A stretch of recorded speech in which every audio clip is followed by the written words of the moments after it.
Buenas noches a todo el mundo y bienvenidas a todas las personas asistentes a esta conferencia que organiza Oxford Agricultura Verdadera. Soy Rosie Boycott, soy activista, trabajo en política, fui en su momento periodista y esta ponencia no se trata de mí, sino de nuestra extraordinaria invitada. En el 1971, escribió el libro Dieta para un planeta pequeño. Y en ese momento estaba enfocada en ganar dinero, pero ese libro que publicó hace 50 años y que se ha reeditado en numerosas ocasiones incluye todas las preocupaciones que todavía tenemos ahora. La realidad es que es un libro maravilloso, pero también es deprimente que todavía sea necesario. Ha escrito 19 libros más acerca de la democracia, el medio ambiente, el hambre en el mundo. La revista Nueva York la ha descrito como una de las personas más influyentes a la hora de determinar la manera en la cual nos alimentamos. Está en la lista de las personas más influyentes, está en ese porcentaje de 25 personas que ha incidido en el curso de los acontecimientos. Ha estado en el Show Today, en la BBC, en el New York Times, 20 títulos honoríficos ha recibido a lo largo de su carrera. Y esa es una de las razones por las cuales me alegro tanto de que ella esté aquí. En el 1997 recibió lo que se entiende como un premio Nobel alternativo por su forma de comprender el mundo y su contribución a la democracia. Esa contribución ha sido la clave y la parte más importante de su transcurso vital. El alimento va primero, el centro es la democracia y después el libro que ha escrito conjuntamente con su hija Ana, pero sin más dilación vamos a escucharla en su análisis y en su exposición y más tarde tendremos una sesión de ruegos y preguntas. Por favor, incluyan sus preguntas en el chat. Siéntense y gocen de esta presentación. Den un caluroso aplauso a nuestra invitada Frances Moulape. Muchísimas gracias. Estoy sumamente y profundamente conmovida y honrada de estar aquí con ustedes en esta conferencia extraordinaria. Y esto me llena de humildad, de el hecho de combinar democracia y alimento cuando mi propio país está bajo las garras de un ataque a la democracia. Estamos ante una crisis mundial de la democracia, así que muchísimas gracias de todo corazón por esta conferencia. Aquí vemos los incendios de California. Es demasiado tarde y hay demasiadas cosas yendo mal para ser pesimistas. Hay desesperación, pero debemos saber que nuestro poder puede ser parte de la solución. Y hablo de soluciones que atajen y ataquen la raíz del problema. Si me lo permiten, les compartiré mis enfoques. En los años 70 se habló de el exceso de población. Se hablaba de la bomba demográfica. Y en ese momento yo tenía que informarme de todo eso. porque veía que la escasez era un problema muy grave y eso es lo que yo me planteaba en todo momento en mi juventud. Pero juntamente con mi padre, y aquí tengo todavía ese elemento que le pertenece, y cultivamos una biblioteca agroecológica. ¿Qué descubrimos? Descubrimos que había mucho más de lo suficiente. Así que estamos cultivando, estamos generando una experiencia de escasez independientemente de la realidad. Así que publiqué un folleto de una sola página y lo titulé Dieta para un planeta pequeño. Y medio siglo más tarde, todavía esta pregunta es válida, es algo que se formula en muchas personas. Para cada persona, cada día, el mundo produce 1/3 más de lo que se necesita para sobrevivir. Se generan 2.900 calorías para cada persona y eso nos haría bastante gorditos a todos. Y todo ese alimento solamente es lo que queda después, una vez ya hemos restado la mitad del grano que va a alimentar al ganado o que se utiliza para uso industrial. La mitad se dedica a ganadería que solamente nos proporciona el 20% de las calorías. Es bastante difícil imaginar una forma menos eficiente de alimentarnos, pero si podemos hacerlo mejor, pues es totalmente está fuera de cuestión. Hay más alimento para cada persona hoy, pero hay 690 millones de personas que no suplen las calorías mínimas. No reciben ni la calidad ni la cantidad adecuada de nutrición. Y uno de cada 5 criaturas hoy se ven afectadas por la malnutrición que les genera problemas y daños a lo largo de toda su vida.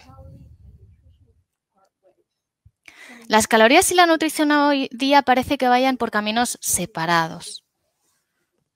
Así que las calorías parece que sean una causa de muerte prematura. Hay algo que no predije y está claro, y es que cuando nos alimentamos, al alimentarnos,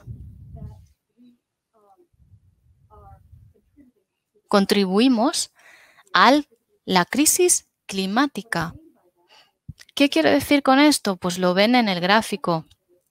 Del 21 al 37% de gases de efecto invernadero provienen de los sistemas alimentarios y eso es una cantidad considerable. Nuestra dieta tiene un efecto muy claro y directo sobre el clima. En el gráfico verán que el buey, la ternera, produce la mayor parte de los gases de efecto invernadero si lo comparan con las proteínas vegetales.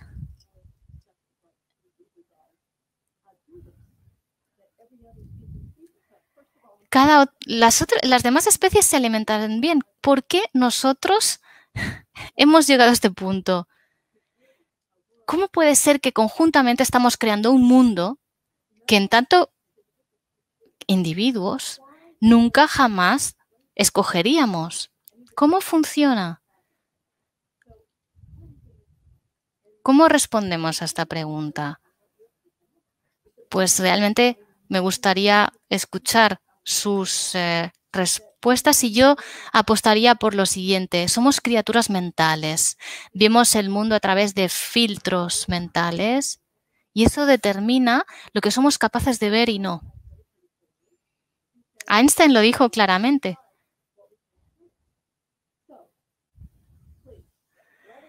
La mente decide lo que podemos observar. ¿Ver es creer? No. Para las personas, creer es ver, porque las creencias limitan nuestra visión. Y eso es lo que compone la mentalidad de la escasez. ¿Qué es esa mentalidad de la escasez? Está basada en 3 conceptos, en 3 hechos que se asumen, y en inglés son 3 S: separación, como si fuéramos elementos estancos y separados. Estancamiento sería el segundo elemento, y la escasez. Esa escasez significa que nos falta todo, estamos carentes de todo. La mentalidad de la escasez nos roba, nos absorbe en una espiral de impotencia. La sensación de que no somos lo bastante buenos. Pensamos que la naturaleza humana es competitiva por naturaleza, por esencia, por tanto eso genera una desconfianza inherente, eso nos hace desconfiar también de la democracia y dejamos todo en manos del mercado. Ese mercado está liderado por un solo motor: la riqueza, la concentración de la riqueza y el lucro. ¿Qué es lo que sucede? Pues tenemos el mundo que hoy vemos. El 1% de las personas más ricas controlan la mitad de la riqueza mundial. Eso genera sufrimiento y, por supuesto, la concentración de la riqueza pone en jaque cualquier democracia. Quisiera realmente alertarles de esta realidad. Quizás en Europa no es tan acentuado como en Estados Unidos, pero en Estados Unidos, por un representante político que defiende los intereses o que está electo, que ha sido elegido por la ciudadanía, se enfrenta a 2 docenas de lobistas que cabildean por los intereses corporativos. No quieren una revisión independiente. El 75% de la alimentación es procesada en los Estados Unidos. Las semillas están vinculadas al glifosato, que es el herbicida más utilizado en todo el mundo. Esta espiral de impotencia intensifica la desconfianza en los gobiernos, porque esa espiral nos hunde más y más. Y las peores expectativas del ser humano se vuelven realidad. Eso nos vuelve sumamente manipulables e impotentes. Y eso es lo que vimos ayer en el Capitolio de los Estados Unidos. Vamos a respirar profundamente ahora. Entonces, la mentalidad de la escasez genera las 3 condiciones que ya se ha comprobado que sacan lo peor de la naturaleza humana: la concentración de poder, el secretismo y la falta de transparencia, y culpar al otro.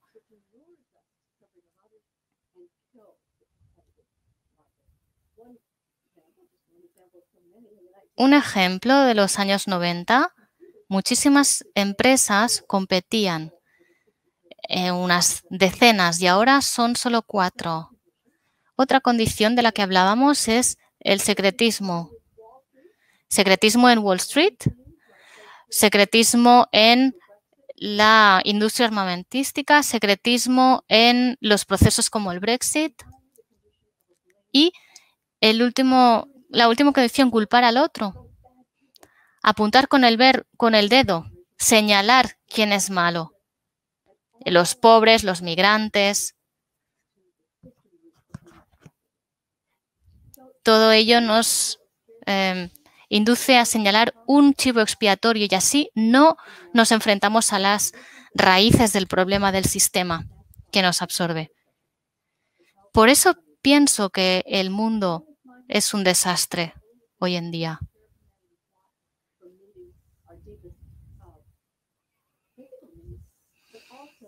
No solamente necesitamos cubrir nuestras necesidades más apremiantes a nivel físico, hay más necesidades esenciales de la naturaleza humana que la mentalidad de la escasez las niega, que serían el poder, el sentido y la conexión. Son esenciales y se nos roban estas necesidades. Y eso genera más dolor que todos los desastres naturales combinados hoy día. Pero hay buenas noticias. Mi palabra favorita es la neoplasticidad. Nuestros cerebros, afortunadamente, no están estancados. Tenemos una miríada de conexiones neuronales y eso sería lo que yo denominaría la ecomente, el ecocerebro. Entonces me gustaría pasar de la mentalidad de la escasez a la ecomentalidad. No tenemos separación sino conexión, no tenemos estancamiento sino cambio constante y no tenemos escasez sino que nos movemos hacia la co-creación y no en la competitividad. Vemos, por tanto, el prisma desde un ángulo muy distinto. La diferencia más profunda es que todo está marcado por los vínculos, las relaciones. Y esa es una descripción que un colega alemán describió. En los sistemas biológicos no hay partes, sino participantes. Todo el mundo participa, todos los seres vivos participan. En este mundo que cambia constantemente, la escasez no es una posibilidad. Y por tanto la impotencia tampoco. Y esa co-creación modela el entorno y el mundo en que vivimos.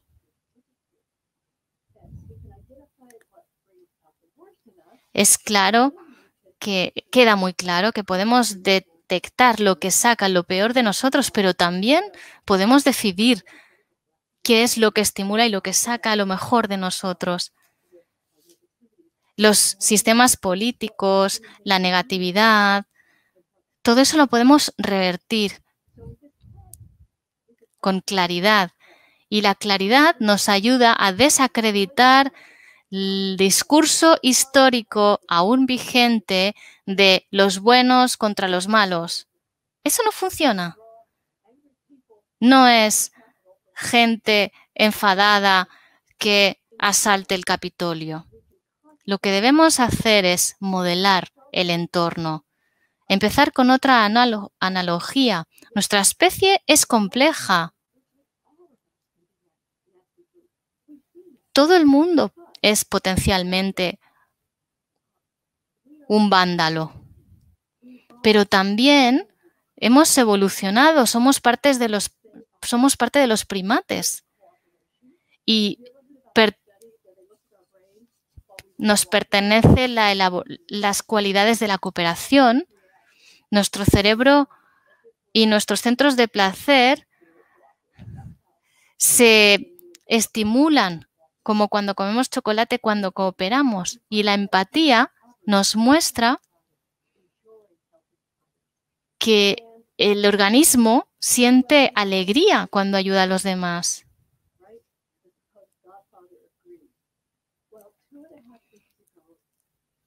Hace 250 años, el supuesto padre de la avaricia nos habló de la justicia. Se hizo un estudio.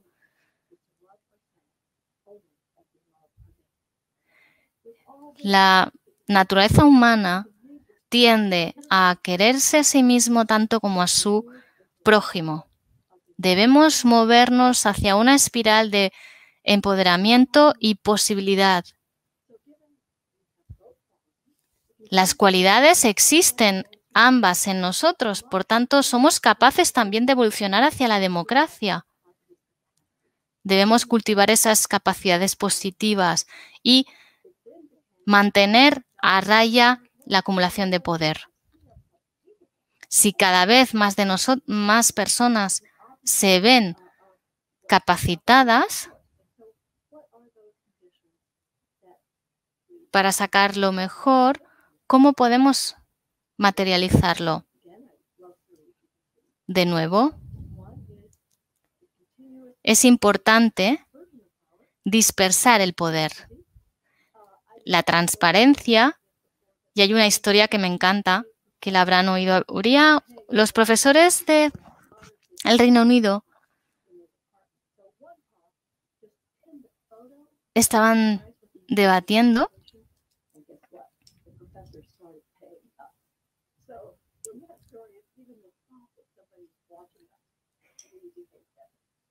y había una fotografía con una persona mirando hacia abajo. Entonces, la sensación de que alguien estaba observando nos influía para actuar distintamente. Algunos de nosotros somos culpables, pero todos somos responsables. No podemos solamente culpar a Donald Trump de lo que está sucediendo. Estas tres condiciones se pueden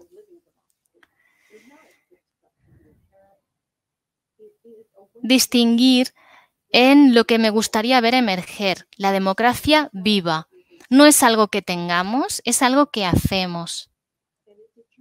Es un camino para crear las condiciones de posibilidad positivas, y no solamente en la vida política, sino crear las condiciones que puedan contribuir a sacar lo mejor de cada cual.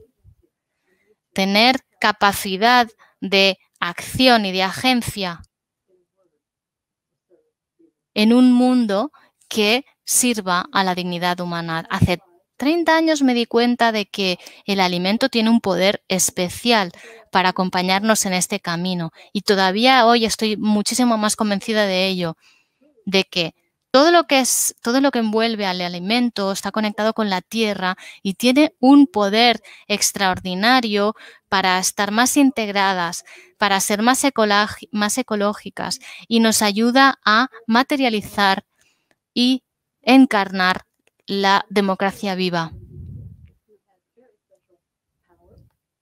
Seguro que están de acuerdo conmigo aquí en el sentido de que el alimento tiene un poder especial. ¿Para qué? Para enseñarnos. La etimología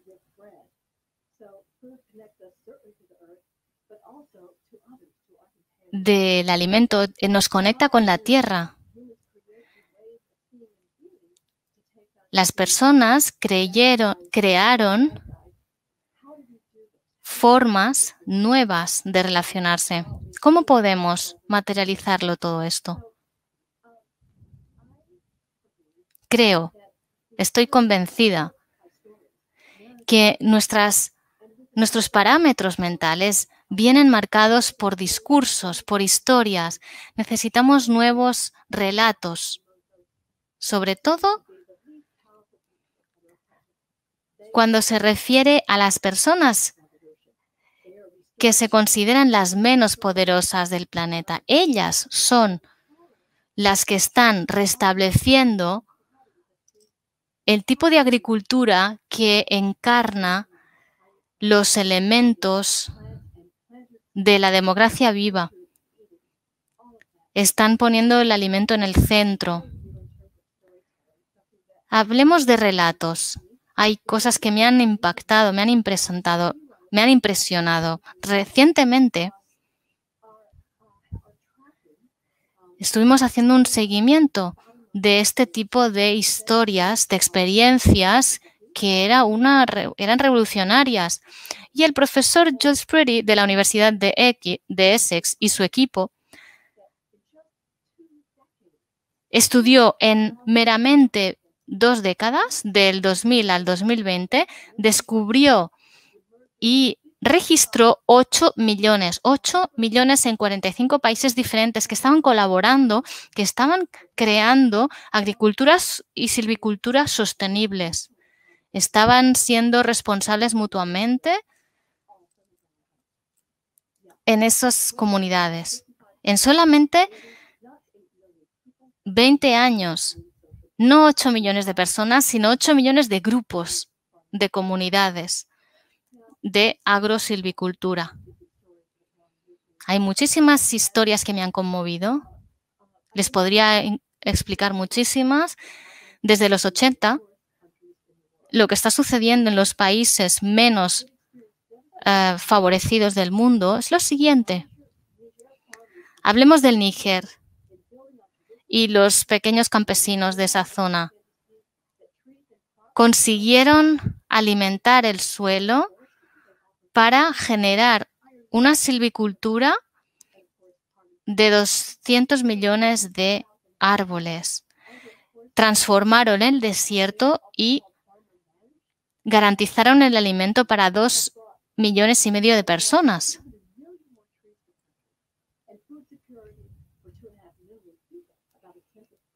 Que ese porcentaje es un 10% de la población total de la zona.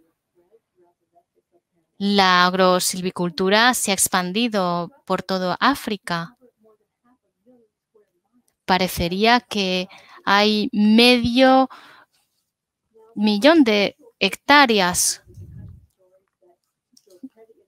cuadradas y es una gran extensión.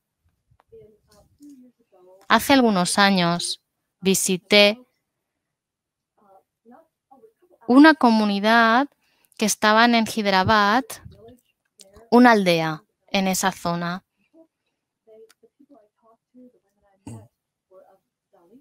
Y hablé con mujeres Dalit, la casta más baja. Me senté con ellas en círculo y les escuché. Me dijeron que hacía unas décadas cada día pasaban hambre, se sentían humilladas, se sentían impotentes. Pero antes de irse a dormir se empezaban a reunir y empezaron a ahorrar juntas y empezaron a cuidar algunos de los terrenos que habían quedado deteriorados y se comprometían a cumplir según qué promesas. Compartían sus conocimientos y al final generaron una emisora de radio que se trataba de nutrición y agricultura. Consiguieron convencer a su gobierno local de que proporcionara mijo en vez de arroz porque tenía más nutrientes. Y en esa aldea ya no hay hambrunas gracias a ellas. Y se han propuesto eliminar los pesticidas por completo para el 2024. El hambre no la ocasiona el hambre, la carencia de alimentos, sino la carencia de democracia. En mi país, el suelo se ha contaminado con los pesticidas. Es importante aceptar la humanidad y realmente ponerse manos a la obra para generar las condiciones que van a poder generar las condiciones para sacar lo mejor de nosotros, para que la democracia viva funcione. Y aquí vemos la marcha por la democracia viva global. Fue uno de los mejores momentos de mi vida. El Capitolio, de forma pacífica, demandaba que el dinero saliera de la política.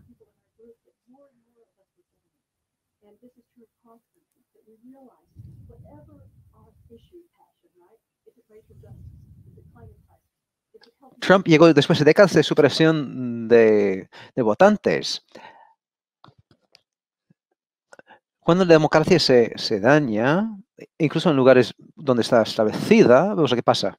¿Y qué hace falta? Yo digo humildad valiente. Quiere decir que hay que repensar el miedo y el poder. Y también hay que pensar más bien en términos de vivir en la posibilidad. La humildad, primero. Queremos proteger la vida que queda en la tierra, tan estimable, y queremos generar nueva vida. En la vida y en la muerte, muchas veces se ha contemplado la posibilidad de éxito antes de entrar. No podemos prever el resultado de nuestras acciones. Tengo esta idea en mente. No se puede saber lo que es posible, no es posible. No debemos ser simplemente optimistas, pero la falta de seguridad, de hecho, es una libertad. Yo no soy optimista. Soy posibilista completamente. Y ser possibilist, ¿qué es eso? A ver, el valor, ser valiente. El valor empieza una vez que apreciemos el poder que tenemos. Son varias cosas. Ya lo he dicho, no podemos escoger si cambiamos el mundo o no, porque siempre lo hacemos. Alguien siempre nos está mirando. Con una mente ecológica, si siempre tomamos decisiones para el bien de la Tierra, somos más potentes. Me di cuenta de que mis actos individuales no cambian el mundo, pero a mí me cambiaban. Si estaba más alineada con mi verdad, más estaba alineada conmigo misma. Tenemos una lucha común, compartida para la vida. Muchas veces las personas se quejan de la naturaleza humana como algo muy egoísta, pero un punto débil es que, de hecho, somos muy sociales. Cada persona necesita mucha aprobación y salirse del grupo es lo más difícil. Cuando el grupo dice que, ay, no, los otros son el problema, sabemos que deberíamos decir otra cosa, oponernos a eso, pero nos da miedo. ¿Cómo lo hacemos? Debemos apreciar nuestra naturaleza social, escogemos muy bien nuestros héroes y nuestros amigos. Debemos mantener los héroes en el corazón. Juntarnos más a los que están dispuestos a arriesgarse. Somos seres sociales. El valor también es contagioso.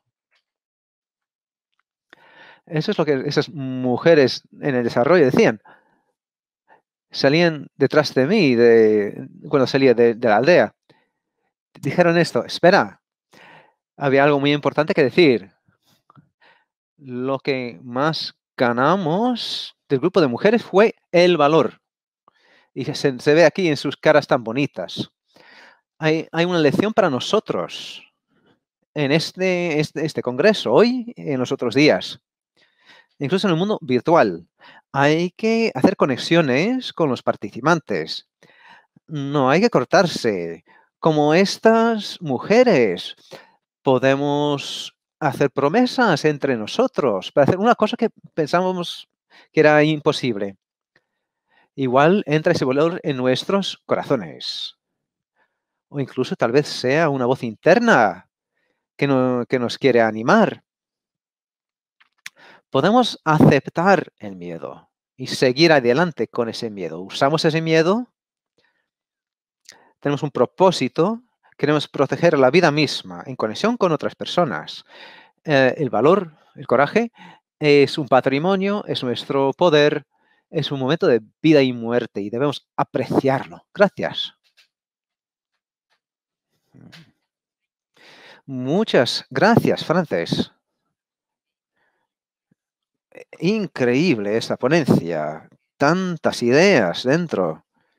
Y ese llamamiento al final me recordó un lema de los sufragistas, el valor llama al valor por todas partes.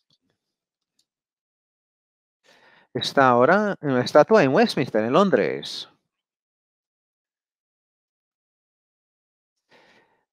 Ha mencionado tantas cosas interesantes. Tenemos un sistema que no lo quiere nadie, pero a la vez, ahora estamos en una sociedad que funciona a base de ese principio de escasez. Nos influyen los de la propaganda, la lotería, etcétera. Nos hacen mal y lo sabemos. Esas organizaciones pequeñas de las que hablas, fue una estadística increíble la cantidad de organizaciones de esa forma. ¿Cómo pueden contraatacar contra ese 1%? Vamos, no es un cambio directo. Debemos avisar al mundo. En el mundo industrializado tenemos una tarea. Debemos hablar de lo que está pasando en nuestros países. Cuando escribí un nuevo capítulo, noté que existen iniciativas de agroforestería aquí en los Estados Unidos. Debemos, sí, diseminar esto, popularizarlo. Es un momento muy adecuado, sobre todo aquí en este país. Debemos concientizar, avisar a las personas de lo que los grupos están haciendo. Es fundamental, es clave. Es invisible, de hecho. Y muchas personas no se enteran de las cosas que estoy describiendo. Dices que son invisibles, estoy de acuerdo. Pero en la primera transparencia mostraste a los incendios en California. El cambio climático es algo bien conocido para todos los que quieran saber. Es interesante durante este año, o sea, en el Reino Unido, en muchos países, llegó el COVID y los gobiernos pudieron cambiar todo inmediatamente. Pero existe una amenaza más seria, más grave, y nosotros como seres humanos no lidiamos muy eficazmente con las amenazas del futuro. Si es algo instantáneo, tenemos más capacidad. Yo creo que es por esto que fuimos a la deriva, a la mala comida, a los malos alimentos. ¿Cómo lo cambiamos? Bueno, no me quiero repetir mucho, pero bueno, hace falta una gobernanza que oiga esas voces. Hable de los organismos transgénicos. El control de las corporaciones de los alimentos es terrible. La gran mayoría de los estadounidenses no reciben la nutrición que necesitan a causa de la pobreza, de los anuncios, de la propaganda. Y en muchas comunidades no existe el acceso a los alimentos frescos. Es difícil para mí pensar en soluciones que no tengan que ver con la cuestión básica de cómo le quitamos el poder a las grandes corporaciones. El agronegocio ahora gasta más en el cabildeo que la industria de la defensa. Debemos denunciar eso. Y el movimiento de la democracia es algo nuevo aquí. Esta idea de que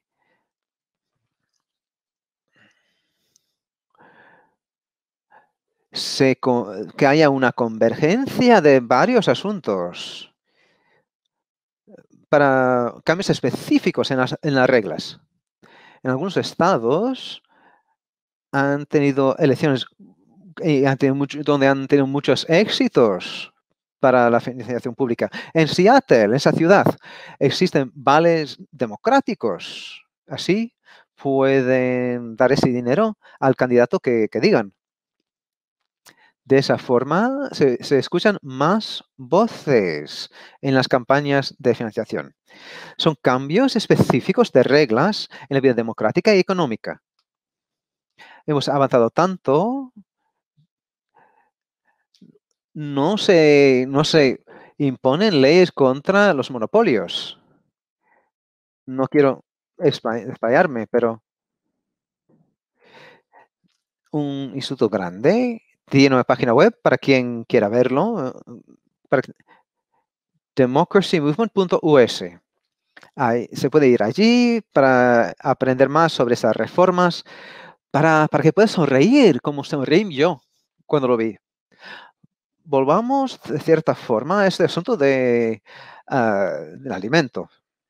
Yo y muchas personas en el Reino Unido sentimos que al corregir el sistema alimentario, ya tenemos todo organizado. La democracia y los alimentos son casi solo un tema. ¿Cuándo te saliste del asunto alimentario para contemplar una vista más grande? ¿Y estás de acuerdo con esa idea? Bueno, sí, pero no podemos arreglar el sistema alimentario sin la democracia. Eso es clave. Fundamentalmente, los gobiernos imponen las reglas. Si el control económico controla ese debate, pues no podemos arreglar nuestro sistema alimentario. Un amigo mío me dijo una vez, Cranky, se puede amar a 2 hijos a la vez. Y yo tengo 2 hijos y los amo.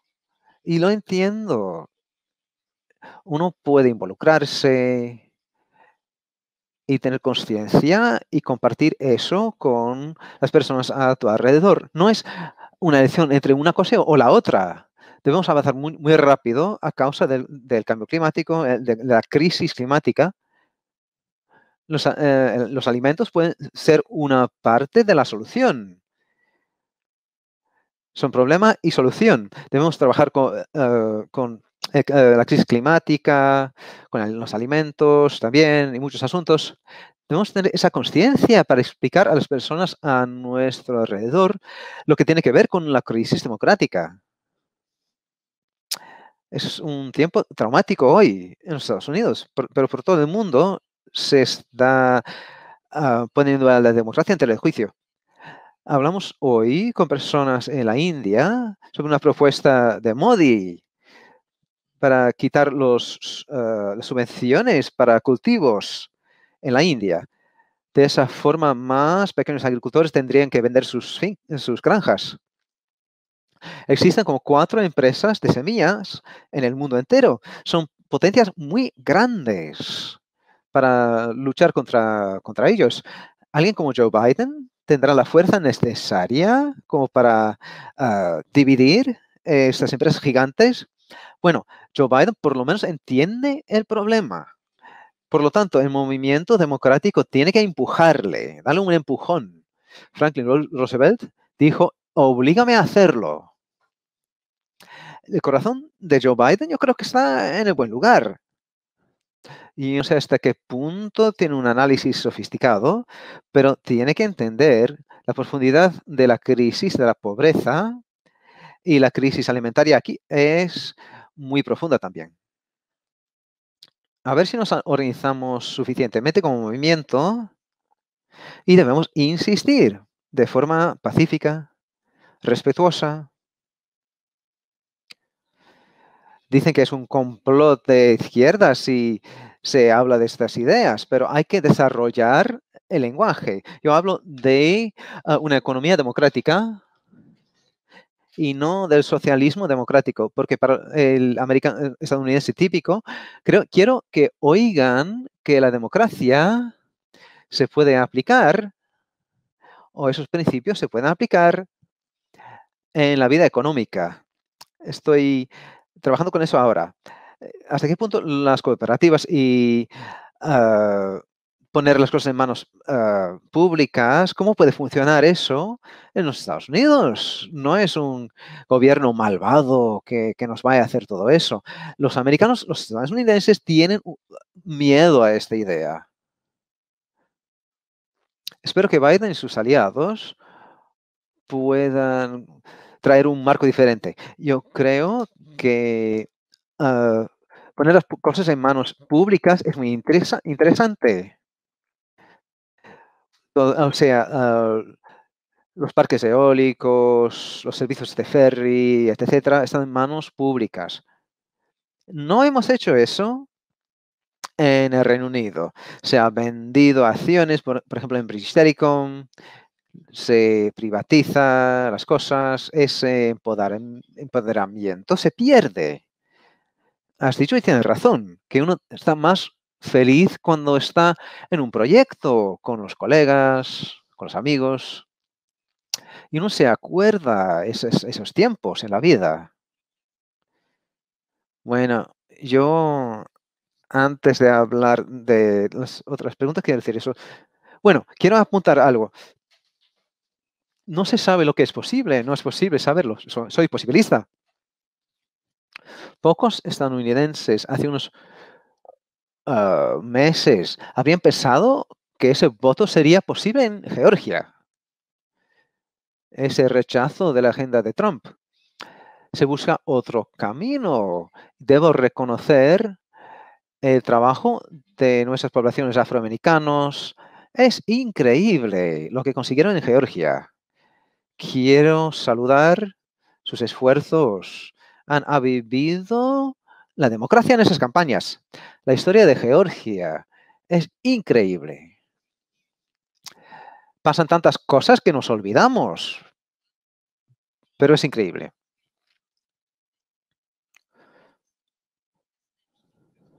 Una pregunta interesante que yo pensaba preguntar, pero Dennis lo ha preguntado. El mito de la escasez se ha criticado mucho, desde hace mucho tiempo, pero está muy arraigado. ¿Cuáles son los mejores argumentos para demostrar que es cuestión de acceso a base de la política? Repito siempre esas estadísticas de la abundancia. Se produce tanto en Estados Unidos. Nos sobra la alimentación. No obstante, existe una inseguridad extrema alimentaria. Debemos seguir con esa historia. Ese miedo a la escasez causa ansia y la realidad es todo lo opuesto. Creamos esa experiencia de la escasez y pensamos que es por eso que existe el hambre. Debemos contar estas historias de formas más eficaces. Debemos hablar de personas reales y cómo enfrentan el hambre en sus comunidades. Esta es una forma. Aparte de eso, creo que debemos hablar en voz alta. ¿Cuáles son las estadísticas sobre la abundancia actual? Usamos mucho para los piensos y eso contribuye a la crisis climática. Con una dieta más a base de plantas, podríamos bajar mucho las emisiones de efecto invernadero en la agricultura. Todo el mundo gana, ¿no? Comemos bien y ayudamos al planeta. Hay que comer más verduras, como dicen, ¿no? El principio capitalista es que uno nunca tiene suficiente y tú tienes la culpa de no poder hacerlo. Esa es la idea con la que se tiene que acabar. Otra pregunta. ¿Cómo podemos hacer la intervención psicológica necesaria para llegar a un pensamiento más ecocéntrico? Es difícil romper con esas ideas en este mundo, ¿no? Es interesante. Ann Jones anoche, presentador de las noticias, habló de las políticas de la felicidad en vez de la política del miedo. Debemos comunicar, no, tú debes hacer tal cosa, qué malo quieres, comes mal, etcétera, sino la felicidad, la emoción de compartir la buena comida, cuál es el sabor que tiene. es la política de la felicidad, de la alegría. Fue la política de la alegría. Llegó un poco de graniza y estábamos incorporando eso en lo que estábamos gritando. Creo que la política de la alegría es fundamental. No debemos dar sermones, no debemos decir que nosotros tenemos la respuesta, sino que debemos cambiar el marco. Espero que este sea el espíritu con el nuevo presidente, llegando al Pacto Verde. Todo el mundo gana en términos de empleo, la contaminación aérea.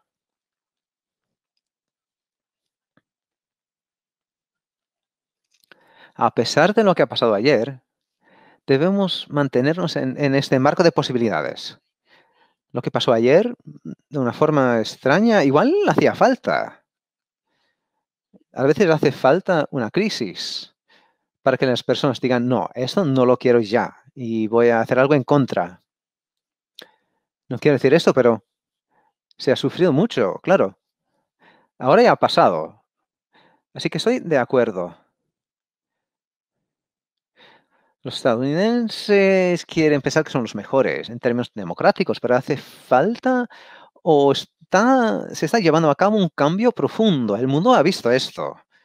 La vergüenza muchas veces causa división, pero a veces nos damos cuenta. Hemos hecho algo mal y ahora queremos hacerlo mejor, corregir lo que hemos hecho. Y eso es bastante probable. Estoy de acuerdo. No puedes decir eso con plena seguridad, pero igual tienes razón. No, hombre, de acuerdo. Lamento decir esto. Otra pregunta de un agricultor. Como agricultores, ¿qué podemos hacer para que los lobistas de los transgénicos, de Roundup y eso, cómo podemos convertir eso en algo más democrático? Bueno, yo diría esto. No tengo ninguna respuesta tan directa. Los estadounidenses tienen una memoria bastante corta. Debemos comunicar que en el pasado, antes teníamos políticas de paridad para que los agricultores tengan poder adquisitivo comparable. Antes se intentó posibilitar la agricultura para que los agricultores pudieran comprar terrenos y quedarse allí. Eso no es nada en contra de las ideas americanas.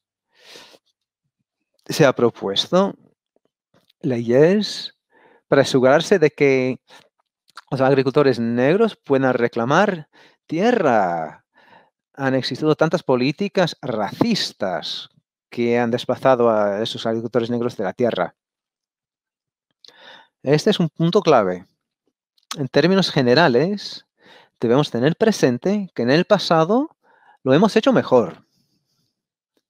¿Cómo podemos hacer esto? No es antiamericano hacer esto. No es en contra de los Estados Unidos. ¿Cómo podemos ayudar a esas personas que han tenido problemas para que puedan florecer y prosperar? Durante los años 60, yo estaba en esa guerra contra la pobreza. Íbamos de puerta en puerta y nos organizamos para la equidad. En otras épocas hemos conseguido más. Es interesante comparar. En el Reino Unido, el LSI dijo que había más equidad justo en el momento que yo empezaba esa revista feminista y tú estabas escribiendo. Y ya se podía los problemas que venían. No tenemos mucho tiempo y muchas preguntas. Yo no sé cuál debo escoger. Son difíciles. ¿Debemos culparle a nuestra fe en el mercado libre o en la democracia? No se oye. El intérprete no oye.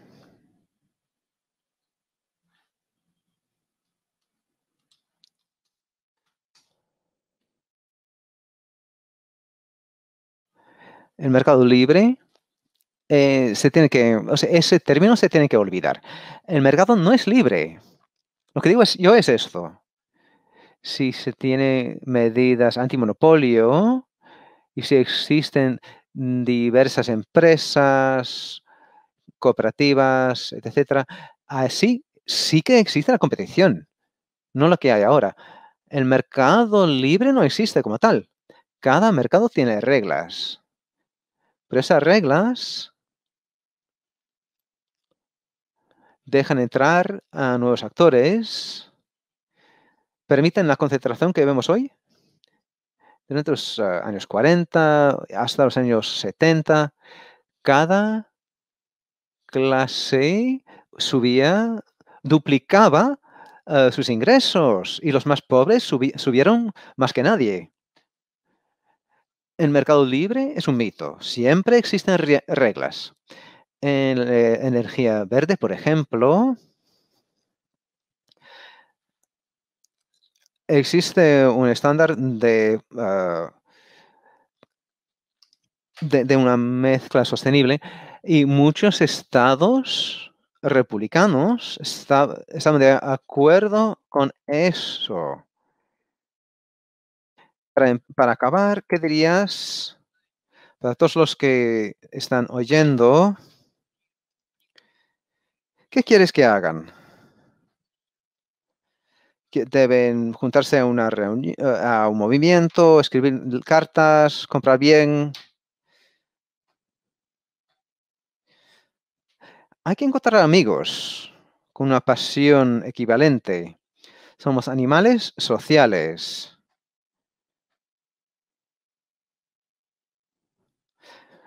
Todo eso es importante. Solitos nos sentimos muy solos, muy aislados. Quiero repetir esto, esta idea de que no se puede saber lo que es posible. Eso me libera. Nunca vamos a saber el impacto completo de lo que hacemos. Pero si nos rendimos con miedo, la dinámica negativa va a prevalecer. Juntarse con amigos más dispuestos a tomar riesgos y hacer lo que uno piensa que no podía hacer. Qué buen ejemplo es su vida. Gracias por compartir eso con nosotros. Hay que comprar ese libro y saldrá un nuevo capítulo en el otoño. Aquí está, Diet for the Small Planets. Qué bueno. Gracias. Muchas gracias. Qué placer conocerle. Gracias. Adiós.